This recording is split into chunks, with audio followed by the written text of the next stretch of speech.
शुरुआत में हमें एक बीच पार्टी का सीन दिखाया जाता है जहाँ पर एक आदमी केली को ड्रिंक ऑफर करता है, लेकिन वो इस ड्रिंक के लिए साफ मना कर देती है। तभी वो देखती है कि उसका बॉयफ्रेंड जोना चांडा नाम की एक लड़की को किस कर रहा होता है, जिससे केली बहुत ही ज्यादा गुस्सा होती है और ड्रिंक लेकर पीने लगती है। तभी मिच सभी लोगों को अपना अपना फोन एक बैग में डालने के लिए कहता है, जिससे कि कोई भी किसी की भी वीडियो बनाकर वायरल ना कर सके। तभी उन लोगों को एक अजीब सी घिनौनी चीज मिलती है, जिसे देखकर वो लोग काफी हैरान होते हैं। इस दौरान सभी लोग पार्टी को बहुत ही ज्यादा एंजॉय कर रहे होते हैं। फिर हमें अगली सुबह का सीन दिखाया जाता है जहाँ पर केली की आंख खुलती है तो वो खुद को मिच के पास पाती है। इस दौरान बाहर आने पर वो देखती है कि चारों तरफ पूरी तरह से शांति है, क्योंकि बाकी लोग गाड़ी में सो रहे होते हैं। तभी गाड़ी में बैठे हुए जोना और चांडा की आंख खुल जाती है तो चांडा जोना को किस करने लगती है। ये देखकर केली को काफी बुरा लगता है। फिर बाकी लोगों की भी आंख, जिससे उसका पैर पूरी तरह से जाम हो जाता है। हालांकि वो खुद को आजाद करने की कोशिश करती है, पर उसके हाथ भी रेत में फंस जाते हैं, जिससे वो हेल्प के लिए चिल्लाने लगती है। इसलिए गाड़ी में बैठा हुआ वेंस नाम का एक लड़का बिना कुछ सोचे समझे उसकी हेल्प करने के लिए उसकी तरफ बढ़ने की कोशिश करता है, लेकिन वो भी रेत में गिर जाता है, जिससे वो रेत उसे भी खाने लगती है।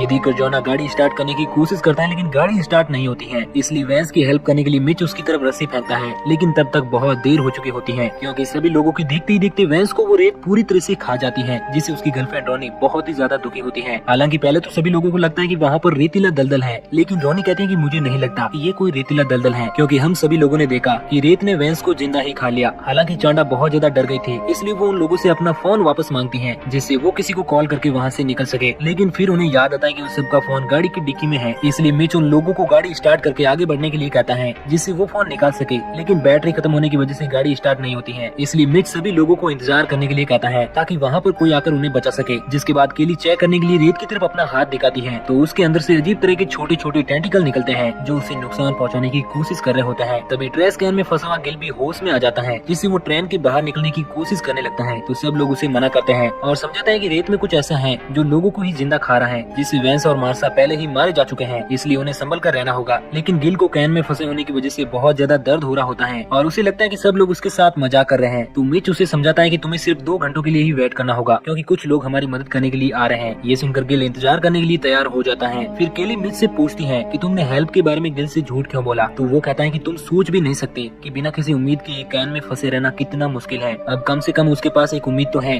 जिससे वो फंसे रहकर भी इंतजार कर सकता है। जिसके बाद काफी देर तक सब लोग किसी के आने का इंतजार करते हैं, लेकिन बदकिस्मत से वहाँ पर कोई भी नहीं आता। फिर केली सब लोगों से पूछती है कि पिछली रात ऐसा क्या हुआ जिससे ये रेत आज लोगों की जान लेने लगी। तभी उन लोगों का ध्यान जाता है कि उनके अलावा बाकी सभी लोग मर चुके हैं और वो लोग भी सिर्फ इसलिए जिंदा बचे क्योंकि वो रेत पर नहीं थे, और क्योंकि धूप की वजह से गिल की हालत बहुत ज्यादा खराब हो रही होती है, इसलिए जोना उसे अपने पास मौजूद सनस्क्रीन देता है। तभी केली की नजर उसी अजीब सी चीज पर पड़ती है जो 2 भागों में टूट चुकी थी, इसलिए केली सभी लोगों से इस बारे में पूछती है। तो गिल बताता है कि ये मुझे और वेंस को मिली थी, लेकिन तब ये टूटी हुई नहीं थी। इस दौरान उसकी कंडीशन देखकर सभी लोगों को समझ आ जाता है कि वो किसी चीज का अंडा था जो अब टूट चुका है, इसलिए उन्हें कंफर्म हो जाता है कि जो चीज उन लोगों पर अटैक कर रही है वो उस अंडे से ही निकली है और अब रेत के अंदर है। ये सुनकर गिल और भी ज्यादा डर जाता है और सब लोगों से खुद को बाहर निकालने के लिए कहता है, लेकिन केली उसे शांत रहने के लिए कहती है और समझाती है कि वो अंडे से निकलने वाली चीज अभी कल ही पैदा हुई है, इसलिए वो ज्यादा बड़ी नहीं होगी। फिर केली उसका साइज चेक करने के लिए खाने का सामान दूर दूर तक फेंकने लगती है। ये देखकर गिल काफी गुस्सा होता है और कहता है कि मुझे भूख लगी है और तुम इस तरह से खाने को बर्बाद कर रही हो। तभी गिल के देखते ही देखते वहाँ पर एक और चिड़िया रेत के अंदर समा जाती है, जिससे वो बहुत ज्यादा घबरा जाता है। इधर मिच खाने को फेंककर रेत के अंदर मौजूद मॉन्स्टर के दायरे का पता लगा लेता है, इसलिए जोना वहाँ तक जाने का प्लान बनाता है। हालांकि चांडा इस चीज के लिए मना करती है और कहती है कि हमें गाड़ी में ही बैठकर हेल्प का इंतजार करना चाहिए, लेकिन रोनी इस चीज के लिए मना करती है और कहते हैं कि यहाँ पर छुट्टियाँ चल रही है, इसलिए यहाँ पर कोई भी नहीं आएगा। उसकी ये बात वहाँ पर मौजूद सभी लोगों को सही लगती है, इसलिए जोना स्केटबोर्ड की हेल्प से आगे बढ़ने लगता है। तो उसे एहसास होता है कि जब तक उसकी बॉडी रेत से टच नहीं होती वो उसे कोई भी नुकसान नहीं पहुँचा सकती। लेकिन कहीं ना कहीं वो केली को मिच के साथ देखकर बहुत ही ज्यादा गुस्सा था, इसलिए वो केली से इस बारे में पूछता है, लेकिन मिच इस समय ये सारी बातें करने से मना कर देता है और कहता है कि शायद हमें अभी यहाँ से बाहर निकलने के बारे में सोचना चाहिए। तो वो उसे भी भला बुरा कहने लगता है, लेकिन जब गिल उसे समझाता है कि मैं यहाँ पर मर रहा हूँ तो जोना आगे बढ़ता है और टेबल तक पहुँच जाता है। तभी स्केटबोर्ड फिसलने लगता है, जिससे जोना टेबल और स्केटबोर्ड के बीच में ही फंस जाता है। उसी वक्त रेत के अंदर से रॉय निकलकर जोना पर अटैक कर देते हैं, जिससे वो घायल हो जाता है। लेकिन इसके बावजूद जोना टेबल तक पहुँच जाता है और इस दौरान उसे बहुत ज्यादा दर्द हो रहा होता है, इसलिए सब लोग उसे समझाते हैं कि तुम्हें हिम्मत रखनी होगी। फिर जब वो टेबल के दूसरी तरफ रेत में उतरता है तो देखता है कि वो जगह पूरी तरह से सेफ है। जिसके बाद जोना बैग से एक केला निकालकर खाने की कोशिश करता है, लेकिन उसे उल्टी हो जाती है। फिर वो किसी तरह से टेबल तक पहुंचता है और बैग में रखे हुए ड्रिंक को एक एक करके बाकी लोगों में बांट देता है। लेकिन जब वो आखिरी बचा हुआ ड्रिंक केली को देने की कोशिश करता है तो जोना की बॉडी में मौजूद घाव बुरी तरह से फट जाता है, जिससे उसकी हालत और भी ज्यादा खराब हो जाती है और वो वहीं टेबल पर लेट जाता है। ये देखकर रोनी बहुत ज्यादा घबरा जाती है और गाड़ी की डिक्की खोलकर फोन निकालने का फैसला करती हैं। फिर गाड़ी की डिक्की खोलते ही रोनी को इस बात का एहसास होता है कि वो गाड़ी के अंदर का फोन नहीं निकाल सकती क्योंकि डिक्की का ढक्कन उसके पैर में फंस रहा है। इसलिए वो एक हुक की हेल्प से लटक कर वापस से डिक्की खोलने की कोशिश करती है और इस चीज में कामयाब भी हो जाती है। लेकिन इससे पहले कि वो फोन से भरा बैग निकाल पाती, इसी बीच पेट्रोल ऑफिसर की गाड़ी अपनी ओर आते हुए देखकर उसका ध्यान भटक जाता है, जिससे वो फिसल जाती है और उसका हाथ डिग्गी में फंस जाता है। तभी वो ऑफिसर वहाँ पर पहुँच जाता है, जिसे देखकर सब लोग हेल्प के लिए चिल्लाने लगते हैं। साथ ही ये भी बताता है कि रेत के अंदर कुछ ऐसा है जो बहुत ही ज्यादा खतरनाक है, इसलिए तुम गाड़ी से मत उतरना। लेकिन उनकी इन बातों को सुनकर ऑफिसर को लगता है कि वो सभी लोग नशे में है, इसलिए वो गाड़ी से उतरकर एक एक करके उन लोगों को चेक करने लगता है। लेकिन हैरान करने वाली बात तो ये थी कि वो रेत उसे कोई भी नुकसान नहीं पहुंचा रही थी, क्योंकि उसने जूते पहन रखे थे। जिसके बाद ऑफिसर गिल के पास पहुंचकर उसे ट्रेश कैन से निकालने की कोशिश करता है, लेकिन वो इस चीज में नाकाम हो जाता है। इसलिए वो कहता है कि जल्दी हमारी रेस्क्यू टीम आकर तुम्हें निकाल देगी। फिर वो रोनी के पास पहुंचता है और उसका हाथ डिग्गी में फंसा हुआ देखकर चांडा पर चिल्लाने लगता है कि तुम अपनी दोस्त की हेल्प क्यों नहीं कर रही हो। तो इस बात पर केली बहुत ज्यादा गुस्सा हो जाती है और कहती है कि तुम बकवास करना बंद करो और अपने सुपरवाइजर को बुलाओ, हमें उससे बात करनी है। तो ऑफिसर रोनी का हाथ बाहर निकाले बिना ही केली के पास पहुंचता है और कहता है कि मैं ही यहाँ का इंचार्ज हूँ। तो मिच उसे समझाता है कि हम लोग जो भी कह रहे हैं वो सच है, ये रेत लोगों को खा रही है, लेकिन वो तुम पर इसलिए अटैक नहीं कर पा रही क्योंकि तुमने जूते पहन रखे हैं। इस बात को ऑफिसर मानने से साफ साफ मना कर देता है और उन दोनों को ही अपने पास बुलाने लगता है। लेकिन मिच और केली इस चीज के लिए मना कर देते हैं और कहते हैं कि तुम्हें हेल्प के लिए किसी को बुलाना होगा। तभी गलती से ऑफिसर की एक चाबी रेत में गिर जाती है, तो वो केली को मना करने के बावजूद उसे उठाने की कोशिश करता है, जिससे उसका हाथ भी रेत में फंस जाता है। इसलिए केली उसे पेपर स्प्रे यूज करने के लिए कहती है, लेकिन तब तक बहुत देर हो चुकी थी क्योंकि ऑफिसर का हाथ कट कर अलग हो जाता है, जिससे वो बुरी तरह से चिल्लाने लगता है और वहीं रेत में गिर जाता है। इस मौके का फायदा उठाकर केली उसके पास मौजूद पेपर स्प्रे ले लेती है। फिर देखते ही देखते वो ऑफिसर रेत का शिकार हो जाता है और क्योंकि जूते की वजह से वो रेत ऑफिसर पर अटैक नहीं कर पा रही थी, इसलिए मिच भी पैरों में टॉवल लपेट कर वहाँ से निकलने का फैसला करता है। हालांकि केली को ये आइडिया बिल्कुल भी ठीक नहीं लगता। फिर जब मिच चांडा से टॉवल लेने की कोशिश करता है तो इस दौरान रेलिंग टूट जाती है और वो अचानक से नीचे गिर जाता है, जिससे देखते ही देखते छोटे छोटे टेंटिकल निकलकर उसे भी बेरहमी से खा जाते हैं। ये देखकर बाकी सभी लोग बहुत ज्यादा डर जाते हैं, लेकिन केली वहाँ से निकलने का प्लान बनाती है और रेलिंग की हेल्प से गाड़ी तक पहुँच जाती है। हालांकि गाड़ी तक पहुँचते केली चांडा को एक जोरदार घुसा मारती है क्योंकि वो उसके बॉयफ्रेंड जोना को किस कर रही थी। फिर जोना केली को सॉरी बोलता है और कहता है कि मैं तुमसे बहुत ज्यादा प्यार करता हूँ। जिसके बाद केली रोनी का हाथ डिग्गी से निकाल लेती है, जिससे उसे बहुत ही ज्यादा दर्द हो रहा था, इसलिए केली उसके हाथ में टॉवल लपेट देती है। जिसके बाद चांडा रेलिंग की हेल्प से जोना की तरफ बढ़ने लगती है और वो इस चीज में कामयाब भी हो जाती है। जिसके बाद केली भी सही सलामत जोना तक पहुंच जाती है, लेकिन जब रोनी आगे बढ़ती है तो उसका बैलेंस बिगड़ जाता है और वो रेत में गिर जाती है। हालांकि उसके गिरने से पहले केली रेत पर पेपर स्प्रे छिड़क देती है, जिससे पहले तो उसे कोई भी नुकसान नहीं पहुंचता, लेकिन इससे पहले कि केली और चांडा उसे बचा पाते, रेत उसे निकल जाती है। जिसके बाद चांडा पैरों में कपड़े लपेटकर पुलिस ऑफिसर की गाड़ी तक पहुंच जाती है। तभी गिल का ब्लड निकलने की वजह से रेत के अंदर मौजूद टेंटिकल उस पर अटैक कर देते हैं और उसे बहुत ही बेरहमी से खा जाते हैं। इस दौरान हम देखते हैं कि वो टेंटिकल अब बहुत ही ज्यादा बड़ी हो चुके थे, जो गाड़ी पर अटैक करके चांडा को भी बेहोश कर देते हैं, जिससे केली पूरी तरह से टूट जाती है। फिर जब रात में चांडा को होश आता है तो वो गाड़ी में रखे हुए प्लास्टिक के वाटर कूल में हवा भर के वहाँ पर फैला देती है, जिसकी हेल्प से केली और जोना गाड़ी तक पहुँच जाते हैं। लेकिन इससे पहले कि वो लोग वहाँ से निकल पाते, वो मॉन्स्टर केली पर अटैक करने लगता है, जिससे केली गाड़ी की छत पर चढ़ जाती है और फिल्टर निकालकर उस मॉन्स्टर के ऊपर डाल देती है, जिससे जल्दी की वजह से उनके देखते देखते वो मॉन्स्टर वहीं पर मर देता है। और सुबह रात को अपनी गाड़ी के पास पहुँचता है और उन्हें जगाता है, तो दोनों को ये एहसास होता है कि सच में वो मॉन्स्टर मर चुका है और क्योंकि जोना अब तक मर चुका था,